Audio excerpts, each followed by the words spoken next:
Bismillahirrahmanirrahim. Assalamualaikum warahmatullahi wabarakatuh. Alhamdulillahirrabbilalamin. Wabihi nasta'inu ala umuri dunia waddin. Assalatu wassalamu ala asrofil anbiya'i wal mursalin wa ala alihi wa sahbihi ajma'in amma ba'du. Alhamdulillah, pada kesempatan kali ini saya sebagai moderator di kelompok 3 pada mata kuliah pengembangan sentra yang diampu oleh Umi Dr. Anda Hajah Yuyun Yulianingsi MPD dan juga Ibu Fadilah Ayuning Tias MPD. Untuk mengefisienkan waktu, langsung saja pada pembahasan materi kami, yaitu mengenai 4 pijakan main dalam pengembangan sentra. Pembahasan yang pertama yaitu akan dibahas oleh saudari email, kepadanya dipersilahkan. Untuk materi yang pertama yaitu mengenai model pembelajaran sentra. Model pembelajaran sentra merupakan model pembelajaran yang menitik beratkan sentra bermain pada saat pembelajaran. Sentra bermain merupakan area kegiatan yang dirancang di dalam atau di luar kelas, yang berisi berbagai kegiatan bermain dengan bahan-bahan yang dibutuhkan dan disusun berdasarkan kemampuan anak, serta sesuai dengan tema yang dikembangkan dan dirancang terlebih dahulu. Sentra memberikan kesempatan pada anak untuk bermain baik secara individual, kelompok kecil, maupun kelompok besar, dan bahkan secara klasikal. Model pembelajaran sentra dan saat lingkaran atau beyond center and circle atau tentang sentra dan saat lingkaran atau yang dikenal lebih dengan model pembelajaran sentra. Sentra belajar atau learning center merupakan model pembelajaran yang berfokus pada anak. Pembelajaran pada model ini berpusat pada sentra main dan ketika dalam lingkaran, sentra main adalah zona atau area main anak yang dilengkapi dengan seperangkat alat main.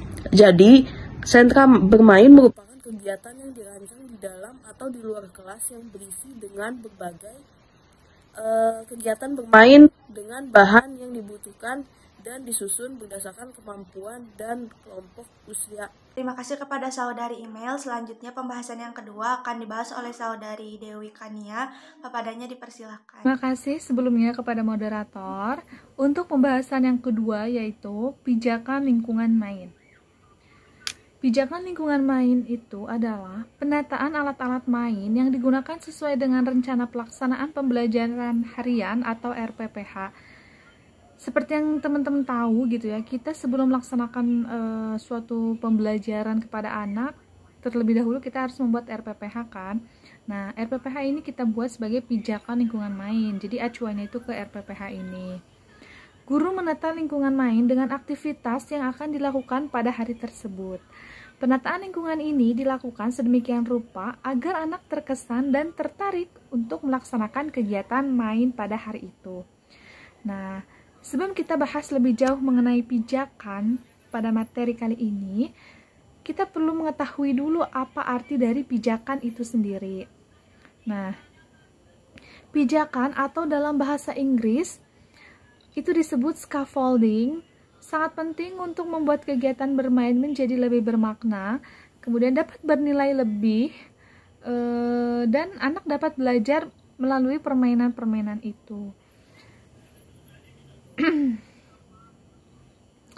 Pijakan lingkungan adalah penataan lingkungan main supaya kegiatan main itu menjadi nyaman, kemudian bisa berjalan dengan lancar, dan anak-anak yang bermain itu menjadi senang. Selain itu juga, pijakan berfungsi sebagai batasan, yaitu batasan tempat main anak. Maksudnya di sini anak diberi kebebasan memilih beragam permainan sekaligus bertanggung jawab atas pilihannya. Fokus dan menuntaskan permainan yang dipilihnya, baru kemudian berpindah kepada permainan yang lainnya.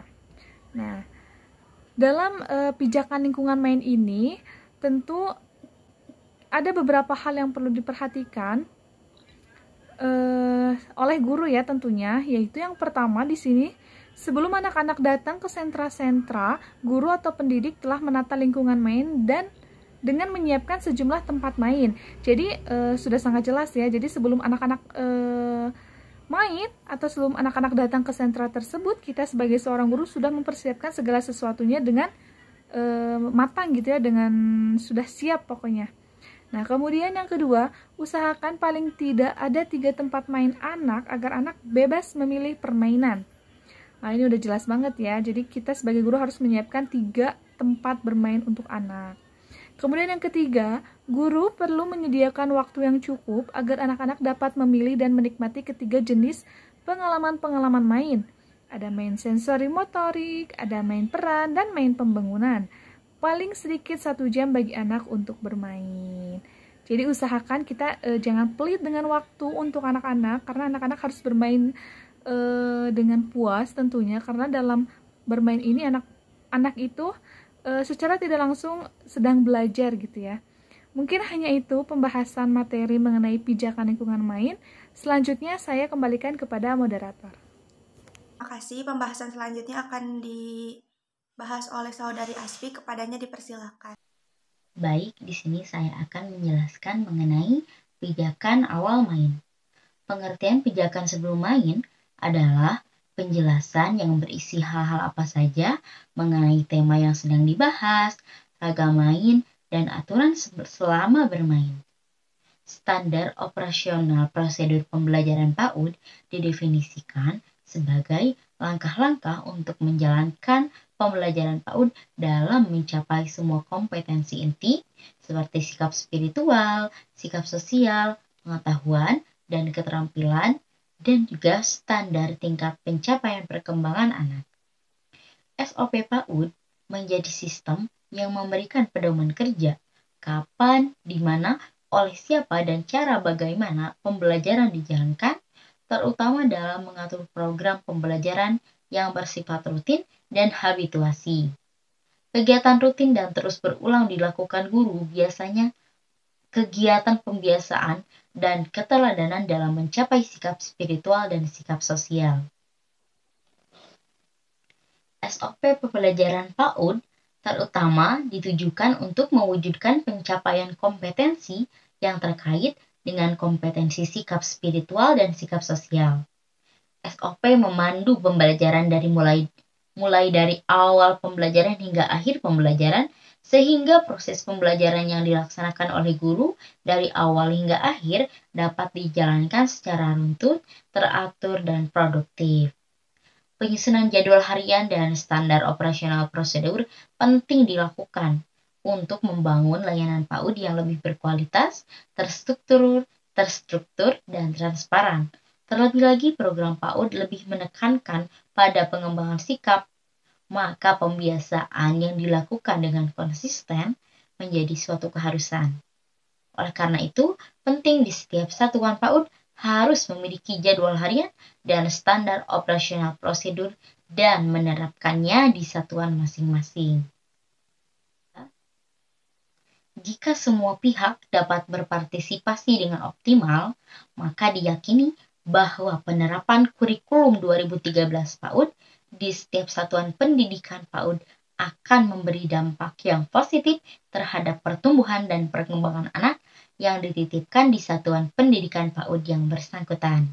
Akumulasi dari dampak tersebut akan mengantarkan anak-anak Indonesia kelak menjadi anak yang cerdas secara komprehensif. Terima kasih atas penyampaiannya. Saya persilakan selanjutnya kepada saudari Kiki untuk menyampaikan pembahasannya. Baik, yang selanjutnya yaitu pijakan selama main. Nah, di pijakan selama main ini, guru perlu memberikan pijakan individual untuk membawa anak ke arah main yang lebih tinggi. Dalam memberikan pijakan pada anak dalam proses kerja mereka, guru hendaknya dapat memahami keadaan anak saat mereka bekerja, sehingga guru dapat mengatur kapan saat masuk dan keluar dalam kesibukan anak tersebut. Itu dilakukan agar tidak salah dalam memberikan dukungan atau pijakan secara individu. Kemudian, saat main, guru memiliki peran-peran tertentu. Di antaranya, yang pertama, guru sebagai pengamat atau observer. Kemudian yang kedua, ada guru sebagai pendamping main atau co-op player.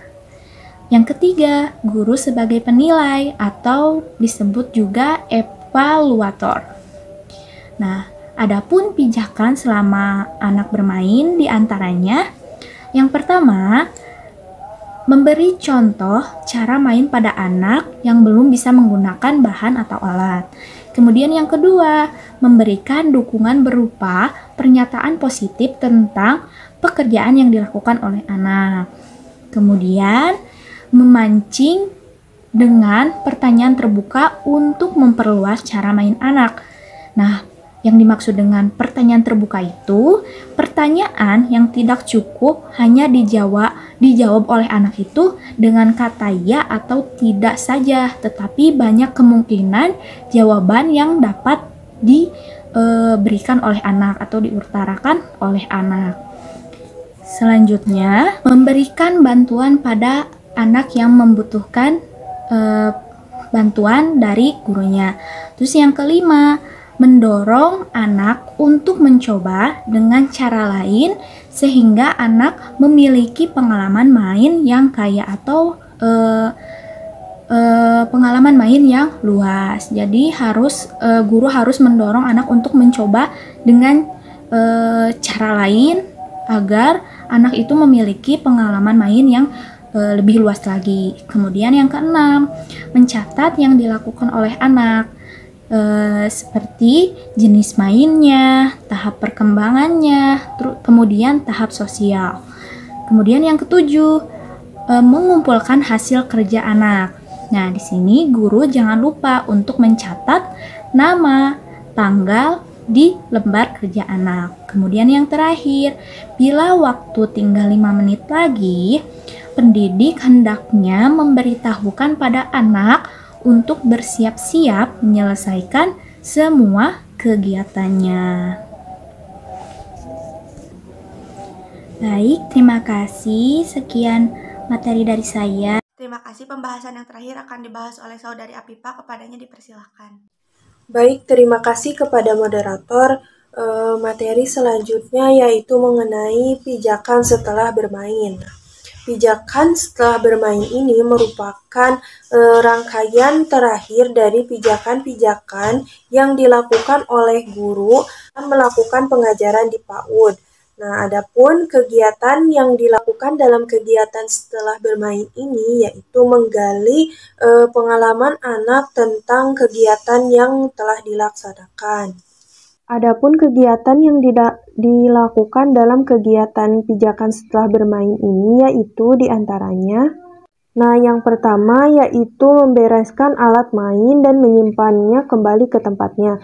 Nah, di sini dalam kegiatan ini anak itu harus membereskan alat-alat main yang sudah dipakainya dan menyimpannya kembali di tempat semula. Untuk kegiatan yang kedua yaitu membentuk lingkaran bersama semua anak. Nah, di sini dalam kegiatan ini guru itu menugaskan anak untuk membuat lingkaran. Nah, kemudian kegiatan yang ketiga itu yaitu menanyakan perasaan anak selama kegiatan. Kegiatan yang keempat yaitu menanyakan kegiatan main yang telah dilakukan oleh anak. Kelima yaitu menanyakan konsep yang telah ditemukan anak selama bermain. Nah, hal ini sesuai dengan rencana pembelajaran yang disusun. Yang keenam yaitu menegaskan perilaku yang telah dimunculkan oleh anak. Nah, berterima kasih untuk perilaku yang diharapkan dan mendiskusikan perilaku yang belum tepat. Kegiatan yang ketujuh yaitu menghubungkan dengan kegiatan yang akan datang dan yang kedelapan yaitu transisi ke kegiatan berikutnya. Adapun tujuan kegiatan setelah bermain ini adalah yaitu yang pertama yaitu membangun kemampuan anak untuk mengingat kembali apa yang telah dilakukannya. Tujuan yang kedua yaitu memperkuat konsep yang telah ditemukan oleh anak. Yang ketiga yaitu mengembangkan kemampuan bahasa dan komunikasi. Yang keempat yaitu mengembangkan kemampuan sosial. Yang kelima yaitu mengembangkan kemampuan pengendalian diri.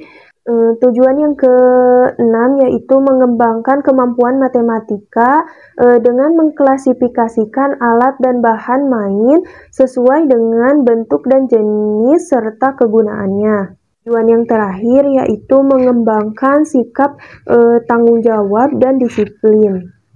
Mungkin cukup sekian penjelasan dari saya kembalikan kepada moderator.